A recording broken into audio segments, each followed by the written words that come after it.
You know, right? What, did you have some like ridiculous tattoo artist who's never heard of an FFT? These things should you? Yep. Okay. Yep.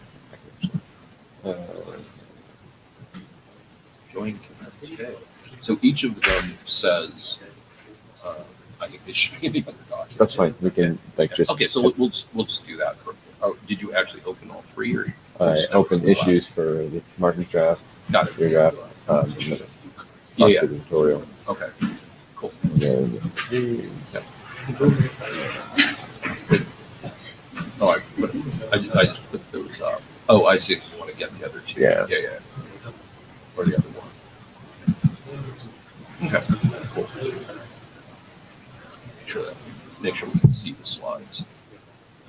Just go and make sure that they actually came. Okay, cool. Okay.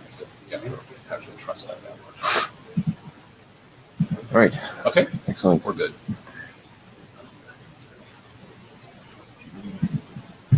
Wait, how did you just get that last bit? Just for a second. Oh, okay. Okay. We got time. Do you need to go pee or something? No, I just. Martin should obviously be here. Martin should obviously be here. Melissa should obviously. She's gonna be like a few minutes. She said. Oh, she is. Okay, because she is. Okay. Oh, they're live streaming this on YouTube. Oh, all And right. my question was, why? It was, well, because I was told to. So I think it was because they were live streaming the last one, and they just decided, since we're in the room, to live stream. So yeah, that was my attitude. It said no one was watching the last one, and that was about IoT. Oh, Like, yeah, so yeah, okay. people watched it. So. Oh, yeah, Marcus, that's good.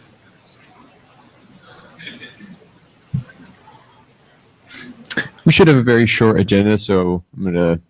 We're starting soon. I think we have No, we started at 3:20, right? I thought this was a longer one. No. No, you're right. Yeah. So we have one more minute for someone to trickle in. Some people.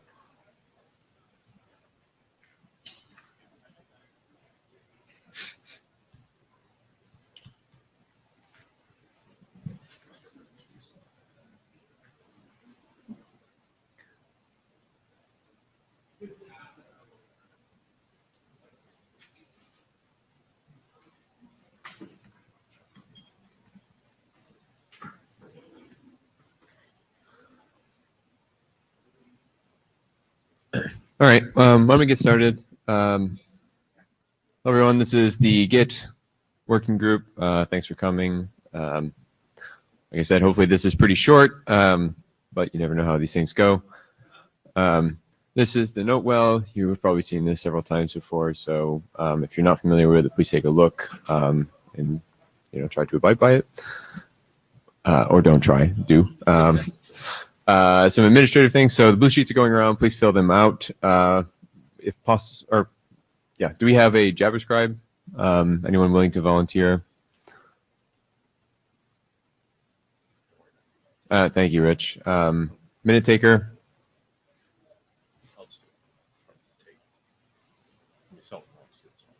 It'd be better if someone was doing it. Anyone? Minute taker should be really easy. Open up text editor. Sorry? No. You're the one talking the most, so.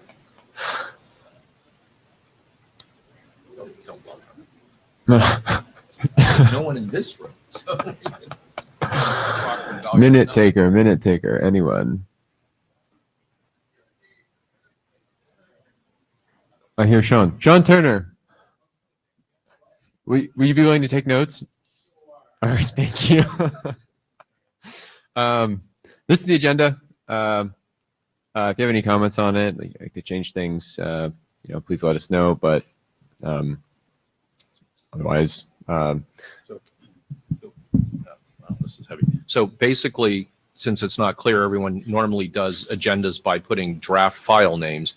The first two things here are the two drafts in the working group. We will discuss them reasonably briefly. The third thing is actually not a working group item. It's a tutorial that people have been putting together to help other working groups sort of with what we've done. But the first two will actually probably go reasonably quickly. and that'll leave plenty of time to talk about the tutorial if people have been reading it. All right. Yeah. So with that, we're going to start. There are no slides for the first presentation, which is the GitHub configuration document from Paul and Alyssa. We do have, however, 3 issues that it would be great if we could just march through them and do something with them, ideally close them or do something else. So to that end, I'm going to click on the first one. Yeah, this was brought up by, I forget exactly who on the list. Well, of course I filed it. The title is pretty self-explanatory. I wonder if people have a particular thought about this. Paul seems to think that this should possibly be something that's in the other draft.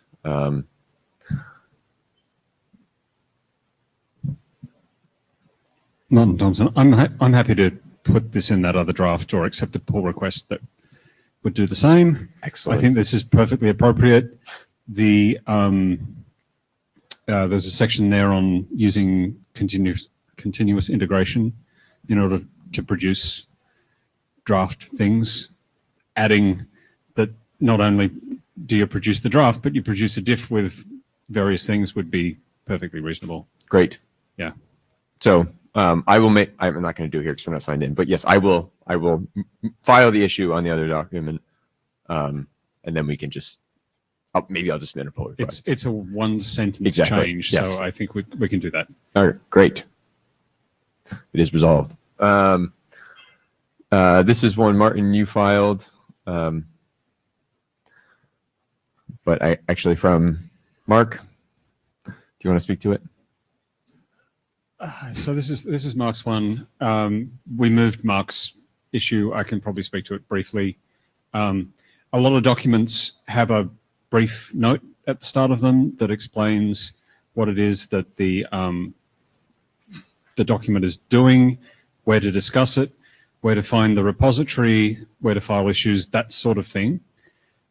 Conveniently, I recently added this capability to the template, so it will be automatically added by anyone who's using a modern setup. So, yay, another one that's solved, but we can probably make some notes about that as well. In your document or the other one? It's like the last one. I really don't care. Yeah, okay. Jeffrey Eskin. This is incredibly useful. The W3C also does it, and you can look in like Bike Shed for examples of how to do the metadata and stuff. Yeah, great. I don't think anyone's questioning the validity. It's just where does this actual text go, more or less. Mark Nottingham. I really don't want to like get in the way of your I'm shutting down this working group party, but what's the delineation between these documents again? Because it seems like it's really fuzzy a lot of the time. It is, but I'm going to let the document author.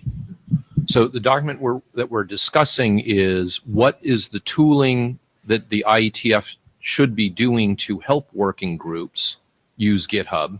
And the other document is how to use GitHub, especially if you're not using tooling, such as you may want to add this, you may want to do this. And that's why I had suggested this actually goes in the other in Martin's document. My feedback would be that that's a really artificial and confusing delineation. And that in a better world, we would combine those documents, but you know, you're trying to close down a working group. So the documents did at one point overlap to a much larger degree. So I think we've managed to separate them to some extent along this sort of gray fuzzy line. I think perhaps it could be a bit more clear, but yeah. I think it's a little more crisp than that. I see the one that I'm editing to be far more about advice on how you enact processes within working groups to deal with this that is abstract of the specifics of how that's done. So I would say it is useful to put a note in the draft pointing to where the repository is, but I wouldn't specify the mechanics of that. Whereas the other draft is very specifically, hey, tools team, we want a link in the data tracker that points to these repositories or similar. So I think it's fairly crisp when you get right down to it, but I do agree with Mark that maybe it would have been better in retrospect had we not had this delineation, but I don't see much point in trying to fix it at this stage. Mark, are you bringing something up where we don't have complete consensus? What? Nothing. Sorry. Full consensus. If you're going to make the joke, get it right. I think I read the documents relatively recently. Perhaps you can improve this by just making it absolutely crystal clear in the abstract and the introduction who the audience for the document is, and ideally in the title of the document who the audience of the document is. Good point. Because I didn't get that sense from reading them. Yeah, great suggestion. We can certainly do that. All right, next issue. Nope. Nope. Just, all right, another one from Martin. Yeah, so this one really belongs in this one right here. This definitely belongs in this document. Oh, Rich, thank you. You can tell us what's happening. Yeah, hi, Rich Sauls. Yeah, I just added the comment, let's say 6 minutes ago. We're doing some work in the data tracker to normalize all of the links. So like the additional URLs field will have normalized names for most of those things. So you can like sort of add it programmatically. So for example, if you use the scripts that I'm also developing, then it'll automatically put the links in the data tracker to the repo. You can add your GitHub user ID in your name account so that someone can look it up and say, oh, this is so-and-so. So in progress. Great. Yep. So So that one we will put in ours. We'll actually put a pointer. exactly, yes. All right. So thank you. All right. Paul, do you still have that question, or if No, okay. now we'll put it in ours. All right, Martin, you are up. Yep.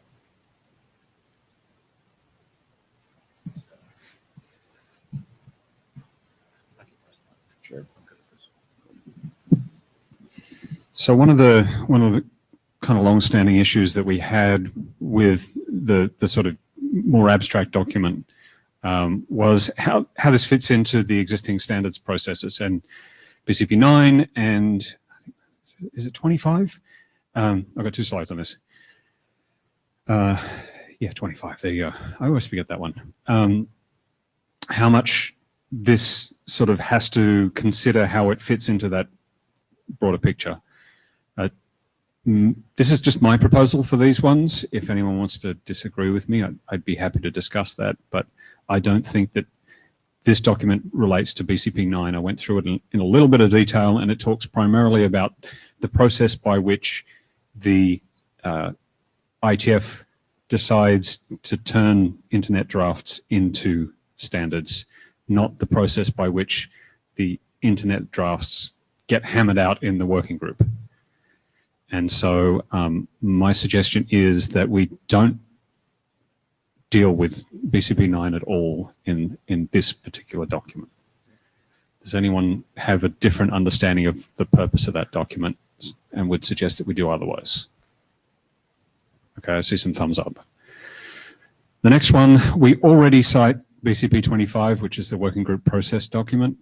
And though BCP 25 is extraordinarily high level relative to the sort of thing that this document that we're talking about is, there are some aspects of this that we already address, very narrowly targeted. So most of the uses that we're talking about here relate to the document production process. I note that there are some other aspects of BCP 25 that people will use GitHub to assist in, that being primarily things like session planning, management of agendas and presentation materials, for instance. And I know that a lot of working group charters end up on GitHub and get beaten out on that one. My proposal, which I wasn't going to merge, but then Paul did it for me, violating one of the golden rules in this document. We'll talk about that later. We don't have a co-author and I'm working group chair, so I thought it was okay. Yeah. I had hoped to discuss it here before I merged that, was that only documents would be in scope. And in that pull request, I explicitly said that this is only documents, though these other things can be used. And I thought that Paul's tacit acceptance of that indicates that I was not entirely crazy, but I'd like to make sure that people in this room also think that I'm not entirely crazy. So that'll appear, of course, in the next draft, which will be for working group last call. So I figured putting that in, since there had been no traffic on the list about it, was a reasonable thing. Right. But Sean Hey, says- this is Sean Turner. Just to observe that if you told me I couldn't do it, I would probably ignore that advice, and I would keep right on doing the other things. I would Because not do that. It's super helpful Yeah. to be able to do it for meeting requests, figuring out when people are going to show up, all of those other things. Yeah, so I think the primary focus on documents here is important because those are the ones where you need the process. Yes, completely But agree. having that advice and applying that advice to the development of a charter or a revision to the charter isn't crazy. People are going to do that. And it turns out that most of this advice is still applicable in that context, but I didn't really want to get too bound up in dealing with that problem. In fact, the proposed text did say that, and I was going to maybe put that up on screen, but we can deal with that in working group last call. Okay, next. Oh, and the last one. I don't know who opened this issue, but there was a point raised about the fact that GitHub does occasionally tend to attract spam and misbehavior of various forms. There are moderation tools, but they're not centralized in any way that would be available to us. So, for instance, we couldn't, if we wanted the equivalent of a posting rights action, block someone across all of the different organizations that the IETF would use. So there's some limitations there. So I have a couple of questions here, and these are a little difficult for me to deal with here because I don't know whether this expands the scope of the document or not. So I'd like a bit of discussion about this. Things like, do we need to have rules around things like dealing with someone who's misbehaving on GitHub? We can block them from repositories. Can we do that unilaterally or on the basis that, well, maybe they can just go to the mailing list and take their complaints there?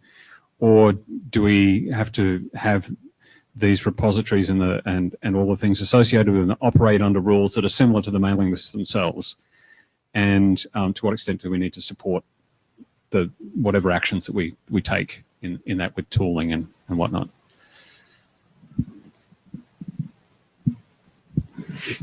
Yeah. Forget it. Don't touch Alyssa Cooper. So PR action is not like a very common process. Like we don't use it very much. And so I'm curious if you're aware of other communities or someplace where the kind of case that would raise a PR action in the IETF has actually happened, like I am aware across of- lots of orgs and repos, not just in one. So I am aware of at least one instance of this sort of behavior in the W3C. I was involved in one of those peripherally and certainly had to deal with that individual, and they were blocked from the organization at a number of different points, and it was just done on an ad hoc basis. And I would probably advocate for the ad hoc process until such time as we identify something that turns out to be a systemic issue that we need to deal with differently. But GitHub does have pretty good support with respect to abuse. And so I found that if you do observe someone doing bad things, you can just block them and it just works. And I would not advocate for doing that unless it really was bad, but it's possible. Okay, that sounds good to me. Yeah. The question then would be whether we put anything in the document about that. And I'm in two minds about that, really. Hi, Sean Turner again. So I would like to note that in my 3 years, I guess, of using GitHub or something like that, somebody call me out on how long, that I find that there's a whole lot less times where I felt like there was any kind of bad behavior that raised to any kind of the level of the bad behavior that I've seen on recent mailing lists in the IETF. So maybe we just let this go because it's just not there, and we're trying to solve a problem that doesn't really exist. And if somebody does show up and is a super tool, then we can quickly figure out, well, what it is that we need to do with them. So Yeah, I'm comfortable with that answer. Anyone else?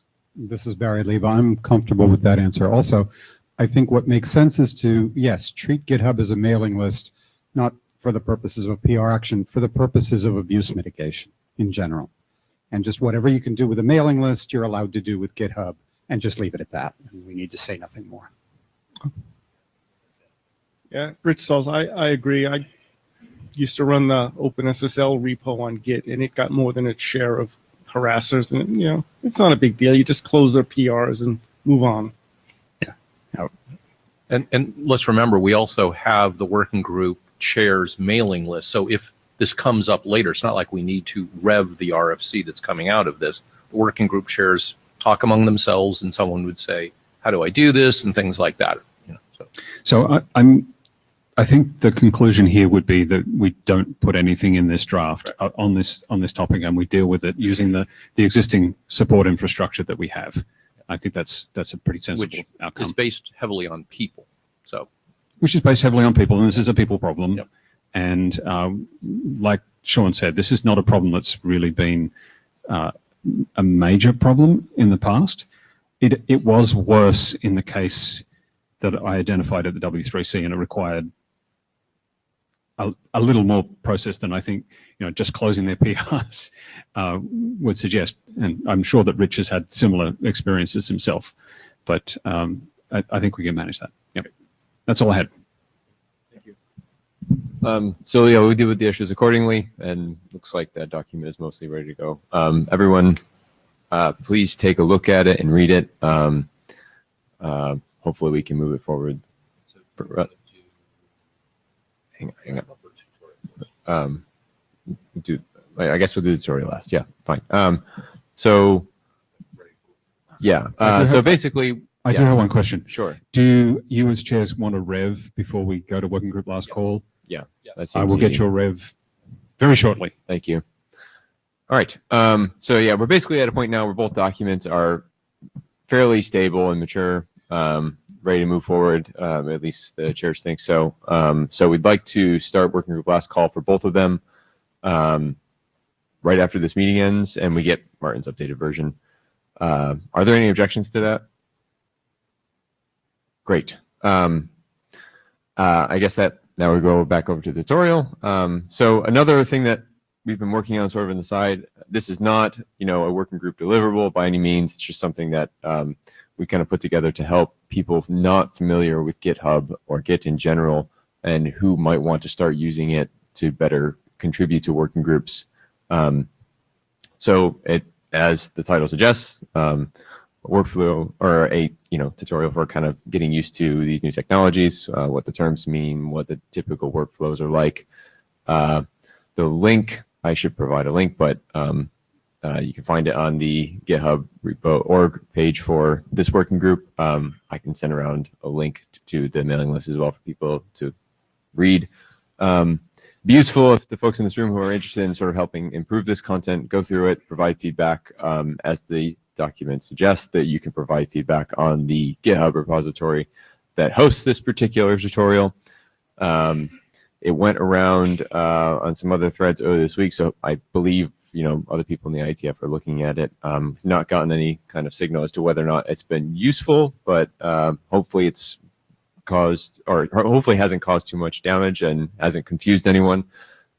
So again, if there's any way we can improve this particular content, please do let us know on the mailing list, or ideally on the GitHub repo, and we can tweak it accordingly. I think there's already some issues on there to help clarify some things. Yeah, great.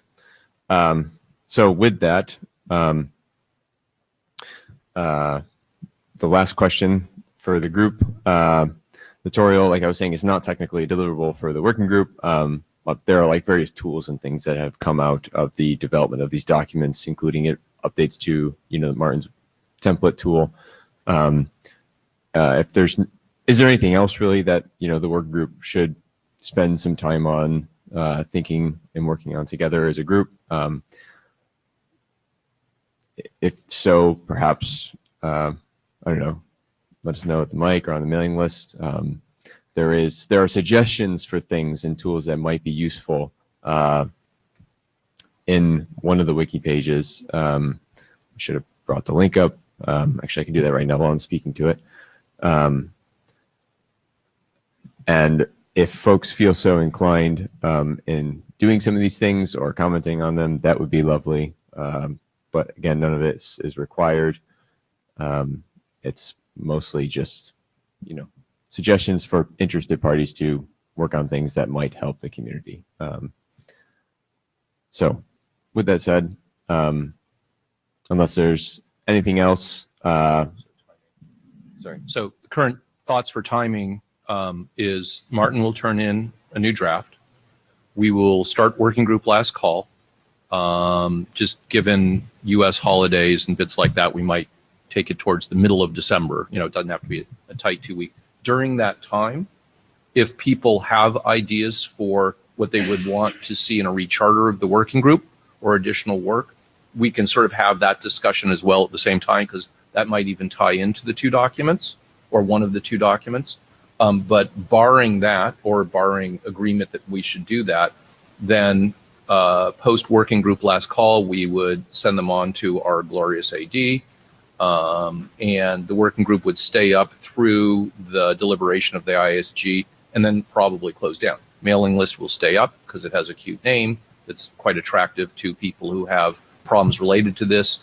Mailing list could absolutely be used for other things, such as talking about the tooling, talking about the tutorial, and things like that. But the working group, in my mind, is likely to shut down before the next IETF meeting, assuming the ISG moves these things through at sort of the normal pace.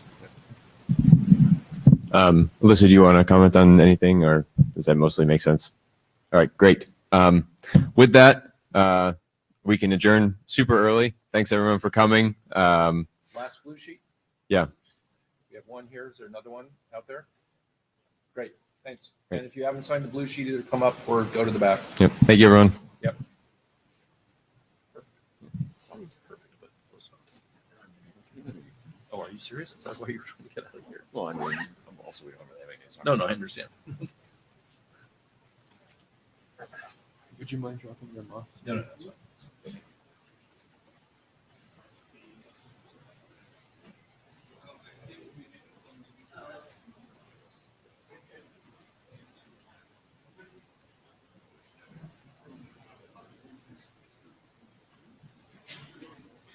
You didn't talk about that.